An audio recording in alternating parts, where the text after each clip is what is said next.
शंकरूपिणं यमाश्रितो हि वक्रोऽपि चन्द्रः सर्वत्र वन्द्यते। भवानी शंकरौ वन्दे श्रद्धा विश्वासरूपिणौ याभ्यां विना न पश्यन्ति सिद्धः स्वान्तः स्थलीश्वरौ। त्वं पुलुवन् गुरुवैद्यवखाना आन जीव पावर राजाना विश्वनाथ ममनाथ पुरारी त्रिभुवन महिमा विदित तुम्हारी।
प्रवेश करते हैं एक कालातीत कथा में जिसकी काल गणना असंभव है।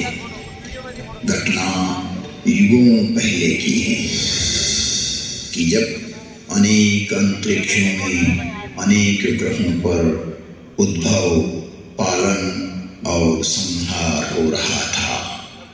अर्थात कई सारी सृष्टियों का प्रादुर्भाव और विलय हो रहा था। कई वहाँ की सभ्यताएं विकसित हो रही थी तो कोई नष्ट हो रही थी, और वर्तमान में भी यही क्रम अनंत कालों से चल रहा है और अनंत कल्प कल्पांतरों तक चलता ही रहेगा। यह अंतहीन क्रम है, परंतु यह घटना इस पृथ्वी नामक ग्रह की है कि जब यहाँ सब कुछ निशब्द था, समस्त पृथ्वी जल आप्लावित थी, तभी भगवान विष्णु ने वराह रूप धारण कर पृथ्वी के कुछ भाग को जल से बाहर निकाला, जिससे कालांतर में इस पृथ्वी पर जीव पनपने लगा। और एक बड़ी काल गणना के बाद यहाँ मानव पैदा हुआ, किंतु उसे किसी प्रकार का बोध नहीं था, किसी भी प्रकार की अभिव्यक्ति की समझ नहीं थी। ना तो उस समय शब्द था, ना कोई वर्णाक्षर। चराचर जीव जगत अपने अपने समूह में एक मूक दृष्टि से एक दूसरे को निहारते थे, लेकिन कुछ भी अभिव्यक्ति नहीं कर सकते थे। चारों तरफ इस पृथ्वी पर सन्नाटा ही सन्नाटा था। प्राकृतिक स्वरों, ध्वनियों के अतिरिक्त यह पृथ्वी निशब्द थी। ऐसे कई युग बीत गए कि अचानक ब्रह्मा को विचार आया कि पृथ्वी का निर्माण हो चुका है। विष्णु ने अपनी व्यवस्था भी व्यापित कर दी है, लेकिन शब्द की उत्पत्ति कौन करेगा? बिना वाणी अभिव्यक्ति कैसे हो पाएगी? जब ब्रह्मा और विष्णु को प्रेरणा हुई कि देवों के देव महादेव ही इस सृष्टि में शब्द की स्थापना कर सकते हैं, शब्द ब्रह्म का दान दे सकते हैं,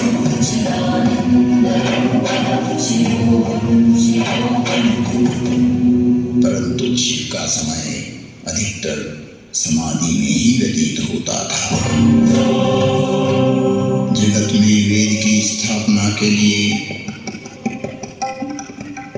मनुष्यों में, प्राणियों में सत्य, प्रेम और करुणा की भावना प्रकट करने के लिए, शब्द को देह देने के लिए महादेव को समाधि से जगाना अति आवश्यक है।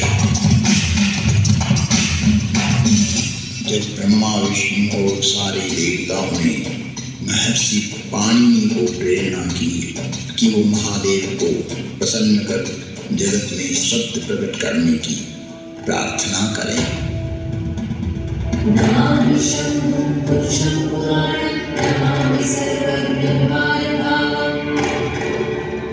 महर्षि पाणिनि की निष्प्रिय एवं जगत कल्याण की भावना से की गई तपस्या ने भगवान शिव की समाधि में विघ्न डाला। महादेव की समाधि असमय भंग हो गई। महादेव के जागते ही उनका रौद्र रूप प्रकट हुआ और उन्होंने अपना नाद शस्त्र डमरू उठाया और भयंकर तांडव करने लगे।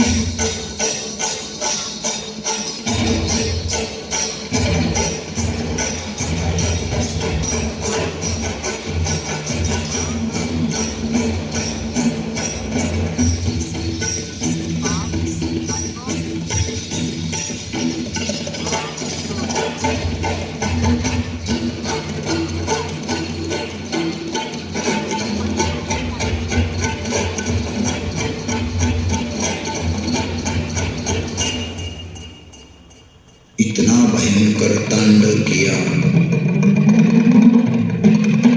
कि पृथ्वी हिलने लगी, आकाश में बिजलियां कौंधने लगी। पृथ्वी को हिलते देख ब्रह्मा ने सोचा कहीं प्रलय की वेला तो नहीं आ गई। चारों तरफ समुद्र में उफान आ रहा था। हवाएं चक्रवात का रूप लेकर आकाश की ओर बढ़ रही थी। पूरी पृथ्वी अपनी दूरी पर ऐसे डोलने लगी मानो पृथ्वी समुद्र पर तैर रही हो।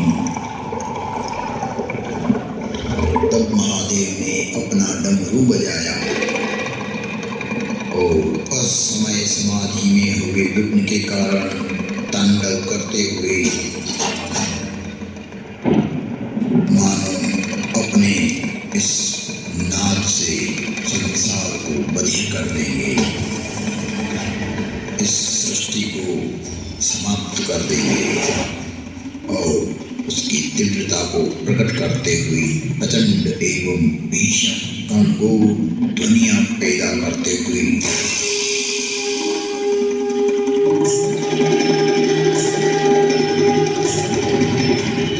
उग्र एवं महिमामय भयंकर डमरू नाद किया, जिससे प्राणी मात्र की श्रवण इंद्रियां लुप्त हो गई। नाद इतना भयावह था कि प्राणी मात्र के कर्ण भेद हो गए। कुछ काल के लिए यह स्थिति बन गई। महादेव तांडव करते हुए अपने उग्र नाद वाद्य से कुछ ऐसी शाब्दिक रचना की जो आज इस भूमंडल पर शब्द और श्रवण का कारण है, जिसे महर्षि पाणिनि ने अवरुद्ध हुई अपनी श्रवण इंद्रियां पुनः जागृत होने पर शब्दों में पिरोया। जगत कल्याण के लिए महादेव की प्रेरणा से नाद वाद्य से निकली हुई ध्वनियां जो आज इस संसार में व्याप्त है। इस भूमंडल पर कोई भी व्यक्ति किसी भी भाषा में अपनी अभिव्यक्ति करता हो उसका उद्गम स्रोत महादेव का डमरू ही है। और वो डमरू इस प्रकार बोला, ऐं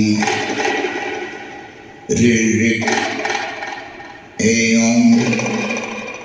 ऐं हयवरट लं ञमगणनं जभय गणदश जब गणदश खपचटत चटतव कपय शशशर हल।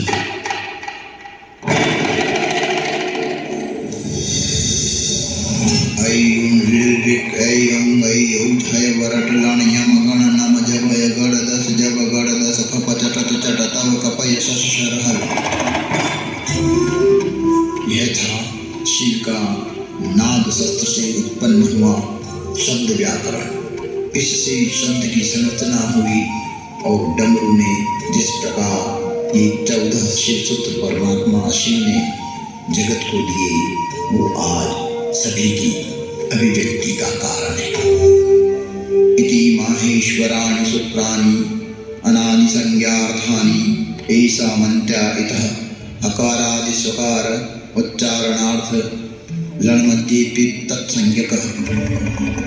शिव के नाद तांडव के बाद संज्ञा, संधि, ओष्ठ, जिह्वा, कंठ, नासिका, पुरलिंग, स्त्रीलिंग, नपुंसकलिंग आदि आदि वर्णों की उत्पत्ति के स्थान तय हुए। वाणी में व्यापकता आई, वाणी की श्रेणियां निर्धारित हुई, वर्ण का लिंग तय हुआ। मुख और नासिका से एक साथ उच्चारित होने वाले वर्णों की उत्पत्ति हुई, जो लघु सिद्धांत कौमुदी में संक्षिप्त रूप से वर्णित है, जिसका विस्तार सिद्धांत कौमुदी में प्रतिपादित हुआ है, जिसे हम अल्प समय में अभिव्यक्त नहीं कर सकते। शिव के निनाद तांडव के उपरांत महर्षि पाणिनि ने शब्द की रचना की और अक्षर को रूप देने के लिए प्रथम प्रार्थना की।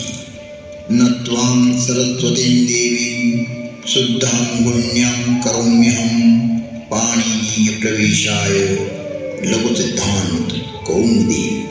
महर्षि पाणिनि ने विनय कर लघु सिद्धांत कौमुदी की रचना की, जो आज इस जगत में सर्व भाषाओं का मूल है, जो कि सनातन है, शाश्वत है। नृत्यावसाने नटराजराज ननाद ढक्वां नव पंचवारं उद्वर्तु कामाद सनकादि सिद्धै एतद्विमर्शे शिवसूत्रजालम्। तुम त्रिभुवन गुरुवेद बखाना आन जीव पावर का जाना। विश्वनाथ ममनाथ पुरारी त्रिभुवन महिमा विदित तुम्हारी।